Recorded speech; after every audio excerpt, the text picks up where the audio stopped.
Alright, I'm assuming that we have just restarted recording, so yeah, welcome to lecture 9. We'll be covering SPI, your next project, and then something about radio. So, yeah, I'll give you guys a second to sign in, and then we'll go ahead and get started here. Hey, Sanjay. Evan. Happy birthday! Oh yeah, happy birthday to Evan. It's actually his birthday right now. Evan, you want to pop in for a sec? He already left. Oh yeah. Oh, he's wait, on. no, Happy birthday! Happy birthday! Did we get that? I think so. Okay. It's recording. Alright. You guys good? Signed in? Okay.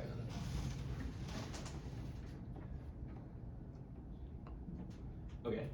So yeah, a couple as per usual reminders and announcements. Your project 6 was due. However, I know that some people have been like experiencing difficulties with the emitters and receivers. That's completely fine. You've talked to us, you're good. Let's see what else. Yeah, you can always like ask for like an extension on the project. We'll probably grant it. As for announcements, yeah, we should have released the Project 7 spec pretty recently. I think it should be free. This is different from your previous projects. It's a partner project. Hopefully all of you have friends in ops by now. I trust that you do. And yeah, we have 2 workshops for Project 7. It's a fun one. Basically Gameguino Part 2, so look forward to that. The dates for the work sessions are here, so pull up. Those are always good. Yeah, any quick questions before we get started here? Okay, so this lecture is in 2 parts. First, we'll be going over, like reviewing one of the communication protocols we talked about a couple lectures back, SPI, and then we'll be going over the basics of radio. Welcome. Okay, yeah, so let's go over SPI. We'll just be covering kind of what controllers peripherals are and then briefly going over the protocol. This is basically just background information, so you kind of have some idea of how your Arduino and the radio module that you're actually using are communicating with each other. So yeah, that's kind of the motivation for this section here. Yeah, so with SPI, remember you can have one controller, which is, if you want to think about it like this, you have a computer and then you can attach to it things like your keyboard, your mouse. Those are your peripherals, right? Maybe your microphone. So SPI enables you to have one main controlling device and then multiple peripherals. And then the next thing to note about SPI is that the way that these devices communicate is synchronous. Remember that that's different from the async case because now you need a separate signal, right? Normally you would have, let's say, one signal to send data across, just bits. Now you need a separate signal to kind of synchronize the communication so that each of your devices knows when should I be reading data from, let's say, the controlling device. If you're the mouse and your computer is sending, or wait, let me think about this for a sec. If you're the mouse and you're sending data to your computer about, oh, I don't know, you move the mouse, when does your computer know to say, oh, like when should I be reading this data? That's what the clock signal is for. It just goes up and down at regular intervals. Does that make sense? Okay. In terms of wiring, I just have like a small diagram here. This again is mainly so that maybe it'll make it slightly easier to wire like 2 wires for Project 7. That's the main purpose of this section here. COPI just refers to controller out, peripheral in, and CIPO means controller in, peripheral out, and those correspond to the TX and RX pins on your Arduino. Should be digital pins 1 and 2. I don't expect any of you to remember that, which is why you put it on the spec. I won't remember it, so yeah. Any questions? Yeah. Wait, did they change the name of the Mosi Miso to Kopi Kipo? Yeah, so that's the result of a very outdated and slightly unfortunate naming scheme, which I also had to go back and change like last year's lectures to this one. Yeah, we'll be referring to them as controller and peripheral as opposed to the other name. If you know, you know. Okay, so now let's look at the SPI protocol itself. I divided this into 3 stages. The first is that the transmitter, otherwise known as your controller, will lower a pin, which I forgot to mention in the last slide, which is the chip select pin. That basically just tells you kind of which peripheral you're actually looking at here. You can see that each of the, oh, I forgot to change the slides there. That's okay. Each of the kind of peripherals here has its own chip select. So you kind of be telling which peripheral you're actually talking to. And then from there, the controller is responsible for actually beginning the clock signal. That's this one here. So then the second step is that the receiver will collect data at each clock edge. That's indicated by these little arrows here. You could read data basically at any clock edge here. It's just, I guess, by convention that every time the clock cycles from 0 to 1, that's a positive edge. that's when you actually read the data. And then finally, once the data has been sent to and fro, the transmitter will lift the chip select pin and communication is done. Good? Okay. Yeah. How fast is the clock like? Depends on the device. I think probably you would encounter, I'm not sure how fast the Arduino is, that's a good question. Often, I think the device I used most recently is in the megahertz range. It can be pretty fast. Yeah. I think some peripherals like some nunchucks are also in like kilohertz. So yeah, there are different tools that you can use if you're trying to use devices that have different clocking rates to kind of synchronize them. Yeah. Okay. Yeah. Let's go into the second part of this lecture, which is about radio. Again, this is also just background information. It's also, you can think of it as a brief introduction to one of the classes you'll be taking later, which is 102. Yeah, so let's get started. Here's the situation. Laura and I need to communicate about a very urgent ops-related matter, but we're pretty far away from each other. So how do we do that? It's pretty hard to see us in this picture, but where the red circles indicate, trust us, we're there. Oh, I see. Yeah. Okay, so yeah, what's the solution here? Now, the solution is that we use electromagnetic waves in the gigahertz frequency range to actually communicate. But what does that actually mean? It just means we take an antenna, we take another antenna, and then we can send information to and fro. So I'll be going over basically kind of at a high level how that's done. Yeah. Is that where like 4G and 5G come from? Like Yes. the frequency? Yes, that's correct. You may have noticed in the lab there's a little Wally looking thing. That's actually from one of our students, you probably know him, David, who built like a radar gun last year. It operates, I'm pretty sure it operates at a similar frequency range. I don't know the exact details, you'd have to ask him. But yeah, that can probably that can probably mess with some of your wireless devices. Yeah. I'm not exactly sure if it's, we're moving on. Okay, so first we'll go over signals briefly. All of you know what these are because we covered them in a previous lecture, but just to go over them once again, signals can be broken down into a distinct number of parts. Here, we're talking about analog signals, which again just means signals that are continuous over time, right? So like, for example, if I were to tell you my age, that would be kind of an example of something that can be represented digitally. It takes on discrete values, right? If you take my height, then I grow continuously. Well, not anymore, unfortunately, but like you get the idea, right? It's on a range. Yeah. So the basic idea, you'll learn how this is done later, but just take my word for it for now that even random-looking signals, most of them, can be decomposed into multiple kind of component parts, pure tones. Each of those has a distinct frequency. So if you remember back to, anyone know where this is from, by the way? Before I continue, you remember this? Yeah, okay, good. That's just to show you that I'm not making up the fact that I put on the slide. A pure C4 is 261 hertz, roughly. That's just one example of these kind of tones, right? Pure frequencies, as they take the form of audio. So if I'm speaking here, as I guess another example, that signal, if you were to record me, can be broken down into distinct frequencies. Okay, so let's look at a sine wave in a different way, right? So normally you just have this, over time, right? Your signal will oscillate going from high to low, right? 1 cycle per second, hence 1 hertz, right? Now, if we graph this sine wave, we kind of look at what frequencies it has. If I tell you, let's say the amplitude, how high and low the sine wave goes, and I tell you its frequency, you can graph it, right? So if I give you a graph like this, where I tell you something about how strong that wave is and what frequency it's at, you can reconstruct the wave, right? So can someone tell me roughly, like, let's say I tell you you have a 2 hertz wave. What would that look like, roughly speaking, in relation to this one? Would it change more rapidly, perhaps? Yeah. Yes. And if I tell you that it has an amplitude of 2, what would it look like relative to this one? Twice the height. Yeah, exactly. So that would correspond to, actually that's on the next slide, so let's just go there.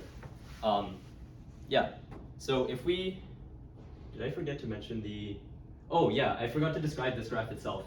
My bad, guys. this is just a frequency axis, so it tells you, I don't know, 1 hertz, 0 hertz. What would 0 hertz look like, by the way? Flat line. Flat line, exactly. Yeah, so then this just increases like that. You have a spike at 1 hertz telling us that our original signal is composed of one wave at one frequency. Good? Good. Okay. Let's see. Yeah, so now let's look at this one. I gave you the expression for this. These kind of waves, when you add them up at different frequencies, quickly start to look kind of ugly. So I don't expect you to know how to like decompose this. Nobody knows how to do that, right? That's the point of using this other graph here on the frequency range, because when you look at something complicated like this, right, you can represent it in a cleaner way, one that's easier to understand and look at. So this is a very similar question to the one I asked like a couple minutes back, but if I had let's say a cosine, right, just another wave, at half the amplitude at double the frequency, what would that look like on the graph here? Remember that our original wave has a spike, right, corresponding to where its frequency lies. So if this frequency is double that, the original, where would the spike be? At 2 hertz. That's right. And we also noticed that the amplitude is half. So what would the spike look like relative to the first? Half. Exactly, it's just smaller. Get the picture? Okay, so I have two options at this stage. I can either show you like the bajillion other slides I made with a bunch of extra one of these, or we can go straight to this thing here. In general, right, your complicated looking wave might be composed of a bunch of different frequencies, right? So if you lump those all together, then you might end up with something like this. Let's just say that this is our signal, right? This is my voice. Okay, so in general then, our, hello. Yeah, our signals then that we transmit, the sound of my voice, let's say, can be represented in this way, right? Along a frequency axis like this. And it'll have a certain height corresponding to how much of each frequency is present in the signal. Does that kind of make sense? Going back to our previous example, we just had a cosine and a sine, one larger than the other. Okay, so now the question is, you can kind of characterize my voice, right, or other sounds that you hear into this kind of frequency kind of domain, let's say, right, this frequency range. Now the question is, how do we transmit that information? If you imagine like during a work session, right, all of you are trying to talk to each other and then no one can hear anything and everyone becomes very angry, right? So is there an easy way then that we can separate out each of your individual conversations, right, and then send them to each other? That's the question that we're trying to answer here, in effect.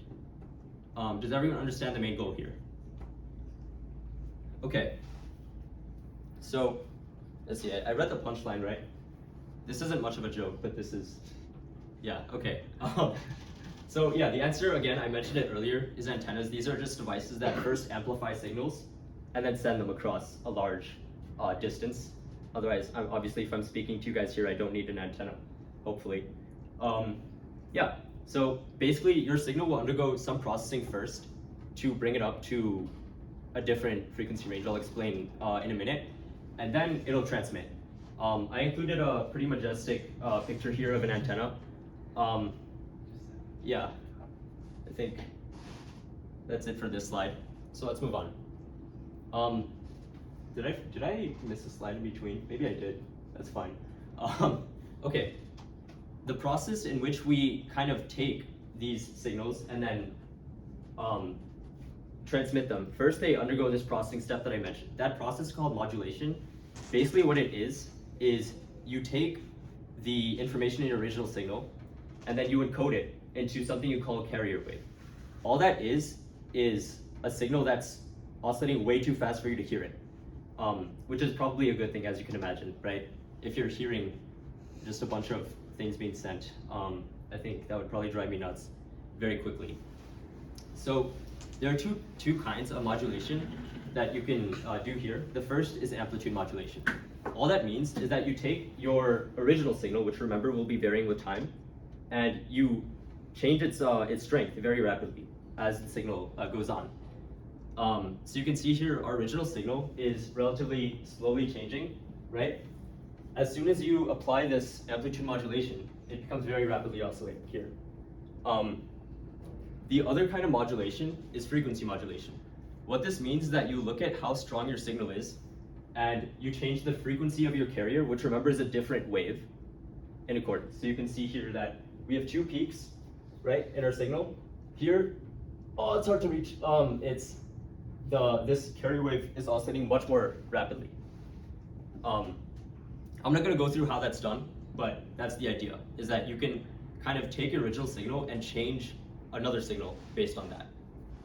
Does that make sense? Okay. Another thing I should mention is that what modulation does for us is, again, it prevents this kind of interference thing I mentioned, that if all of you are having a conversation at once, your voices will blend together, right? Modulation allows us to separate these signals into different bands of frequencies, right? So you can tell them apart. If I play, I don't know, two Cs, right, on identical pianos at the same time, you won't be able to tell them apart. If I play two different notes, then you can distinguish. If you have perfect pitch, you can tell exactly which notes are being played. I don't have that, my roommate does, so go ask him for more information. Good? Okay, cool.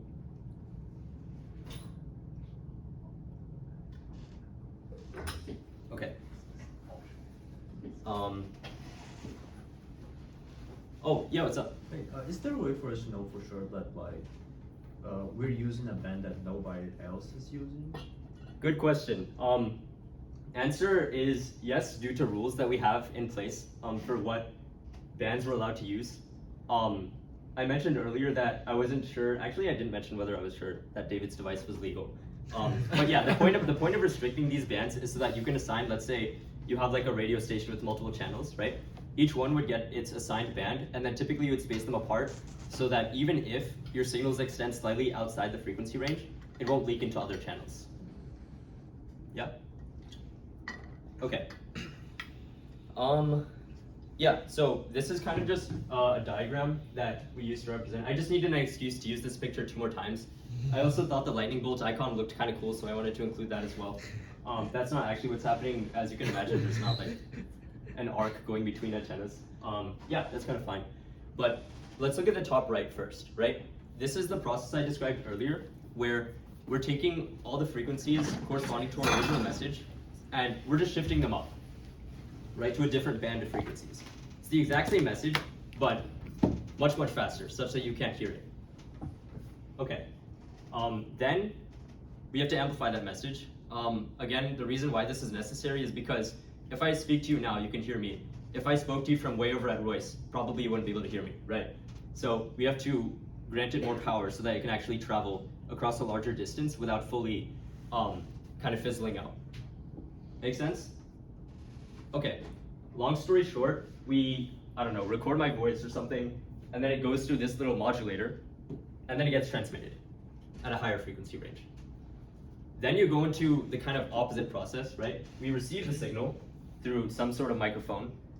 Then we have to process it. It's pretty much the same process in reverse. You just take the band of frequencies associated with your signal, and you shift them back down to the original wave, so you can actually hear me talk. And then you probably have to amplify it again because it has become very quiet after having traveled that distance. What? Okay. Does everyone kind of understand what we did here? Okay. Yeah. So now we get to the actual project. I was going to include a slide in between this, but I forgot. I also didn't know what exactly to title this chapter. So yeah, going into your next project, you'll be using a new kind of part. Again, you'll be needing to go to the lab for this. You don't have it in your kit. You'll be using these radio modules. These are known as transceivers. Can anyone guess what that means? I'll give you a hint. It's like if you put transmitter and receiver together into one word. Transceiver. Pretty clever, right? I didn't name it, unfortunately. Well, yeah, the answer is that these guys can behave as both. I mentioned that this was a partner project. You'll need 2 Arduinos. You also need 2 of these guys. So can someone guess what you might do with these little modules? One acts as a transmitter, one is a receiver. Transmit. Exactly. Oh my god, you're gonna love this project. Yeah, I've included the pinout. I guess it's not so important for you to know right now since I don't have my Arduino kit. I don't expect any of you to have it.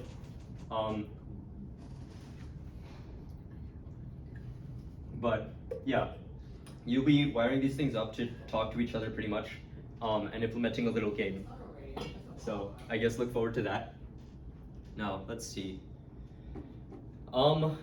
Yeah, a little more on the pinout. I didn't actually make these slides, so I don't know what's coming up. But yeah, let's see. So this is all stuff you have in your spec actually, so I won't go over it here. Good? Okay. So again, just more details on the actual module that you'll be using here. It has a number of pins. Probably you'll end up using like 4 or 5 of them, I think. The jumper should all be in your kits, by the way. So I think the only new component that you'll need is the module itself. As for, oh yeah, finally some project specific details.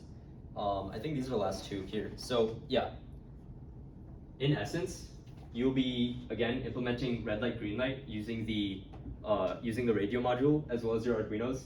In order to do that, we'll be providing you with a library. So your steps to start the project will look very similar to project 3, where you'll have to download this library, right? One of you will have to decide which is the transmitter receiver.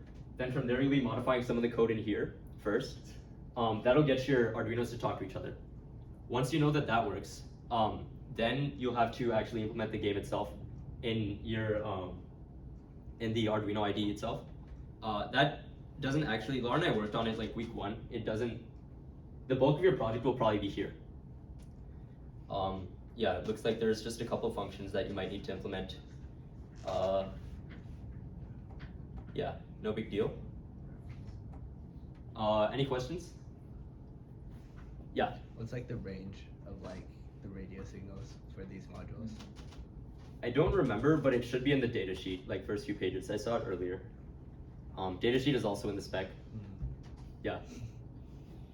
I guess if there are no more questions, then that basically concludes lecture. Yeah. Okay. Great. Can